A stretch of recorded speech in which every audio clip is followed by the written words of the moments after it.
பல இடத்துல நடந்திருக்கு போறாமே.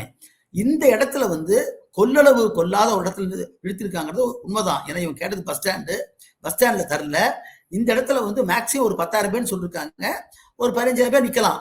இந்த 15,000 பேருக்கு இருக்கிறதோட சேர்ந்து அந்த பக்கம் வந்திருந்தாங்க பாருங்க, முனியப்பங்கு வேலி இவரை பார்க்க முடியாது வந்தா பார்த்தீங்களா, அந்த கூட்டமும் இந்த கூட்டம் சேரும்போது எப்பயுமே சொல்லுவாங்க, அது பிதுங்குது அப்படியே.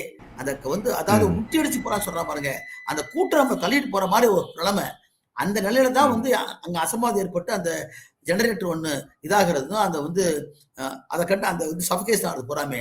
நாம என்ன கேட்கறேன்னா, நடந்த சம்பவத்துக்கு காவல்துறை முறையான முறையில் எப்பேற்பட்ட தலைவரா இருந்தாலும் ஒரு டிஜிபியோ ஒரு ஏடிஜிபியோ அங்க இருக்கிற எஸ்பியோ வந்து இந்த மாதிரி கூட்டம் நீங்க வந்து அதிகமான பேர் போறாங்க, நீங்க முனிப்பங்கு வெளில பார்க்காம போயிட்டீங்க, அந்த கூட்டம் வர்றாங்க, அவைய ஆபத்து இருக்குன்னு சொல்ல வந்து எச்சரிக்கை வேணும். 500 பேருக்கு மேல கண்டிப்பா வந்து, ஏன்னா அவங்களுடைய அனுபவத்தில் தெரியுது, இந்த மாதிரி சொல்ற ஏடிஜிபி ரிப்போர்ட்லயே சொல்றாரு போறாமே, அதிக மக்கள் கூடுறான்னு சொல்லிட்டு. அப்ப காவல்துறை வந்து தன்னுடைய பங்கை முழுமையாக செய்யலைங்கிறத நான் ஒத்துக்கிறேன்.